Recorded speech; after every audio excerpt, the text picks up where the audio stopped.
লাউ চিংড়ি রান্নাটা আমার কাছে অনেক বেশি ভালো লাগে। লাউ সবজিটা নাকি সবচাইতে লো ক্যালোরি সবজি। আমি যেহেতু ডায়েটে আছি তো ভাবলাম দুপুরে লাঞ্চের জন্য রাখাই যেতে পারে। হ্যালো এভরিওয়ান, আসসালামু আলাইকুম।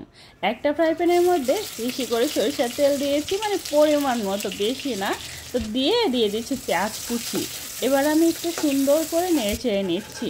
এর আগে একটা ভিডিও আপলোড করছিলাম, ওই ভিডিওতে একটা আপু আমাকে কমেন্ট করছে, আপু আপনি এক তরকারিতে যতটুকু তেল দিতেন ওই তেল দিয়ে উনি নাকি 1 মাস রান্না করতে পারে। আরে বাহ, কত গুণবতী আপু আমার। যাই হোক, আমি এবার যেটা করছি, কিছুটা চিংড়ি মাছ, বড় চিংড়িগুলো ছোটো ছোটো করে কেটে এর মধ্যে দিয়ে সুন্দর করে ভেজে নিয়েছি। দিয়ে দিচ্ছি আদা রসুন পেস্ট পরিমাণ মতো। এবার একটু পানি দিয়ে দিচ্ছি, শুকনো মশলা দিব। তো দিয়ে দিচ্ছি প্রথমে আমি স্বাদ মতো নুন, তারপরে দিয়ে দিচ্ছি ধনিয়া গুঁড়ো, তারপরে দিয়ে দিচ্ছি হলুদের গুঁড়ো সামান্য পরিমাণ, লাল মরিচের গুঁড়ো সামান্য পরিমাণ। লাউ সবজিটার মধ্যে যত কম মশলা খায় ততই অনেক বেশি ভালো লাগে। তো হলুদ আর লাল মরিচের পরিমাণটা একটু কম দিয়েছি, আর কাঁচামরিচটা আমি একটু বেশি করে দিব, কারণ আমি অনেক বেশি ঝাল পছন্দ করি।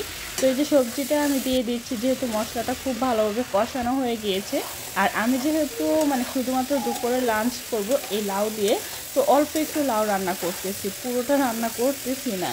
তো খুব ভালোভাবে আমি কষিয়ে নিচ্ছি মশলার সাথে লাউটা, একটু নেড়ে চেড়ে কিছুক্ষণ ঢাকনা দিয়ে ঢেকে দিব। এই তো এখন আমি একটা ঢাকনা দিয়ে ঢেকে দিচ্ছি। এবার আমি 2 থেকে 3 মিনিট পর ঢাকনাটা তুলে আবারও কিছুক্ষণ নেড়ে চেড়ে দিব। এই তো দেখতেই পাচ্ছেন কতটা সুন্দর হয়েছে, তাই না? লাউ দিয়ে চিংড়ি মাছ সবজি রান্নাটা না আমার সবসময় অনেক বেশি ভালো লাগে, তবে শীতের দিন এই সবজিটা সবচেয়ে বেশি ভালো হয়।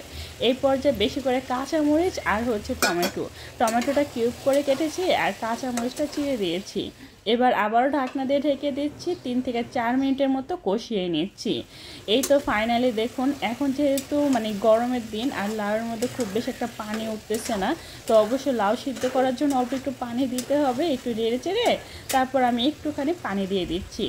তো এই যে যতটুকু লাগবে ঠিক ততটুকুই দিয়ে দিয়েছি। এই পর্যায়ে না এত সুন্দর একটা স্মেল আসছিল, আমার না ভীষণ ভালো লাগতেছে। আর লাউ দিয়ে চিংড়ি মাছ অনেকগুলো কাঁচামরিচ টমেটো দিয়ে রান্না করলে এমনিতেই অনেক বেশি ভালো লাগে। যাই হোক, একটা ঢাকনা দিয়ে ঢেকে দিচ্ছি আর অনেকটা সময় নিয়ে রান্না করে নিচ্ছি, যতটুকু সময় লাগবে।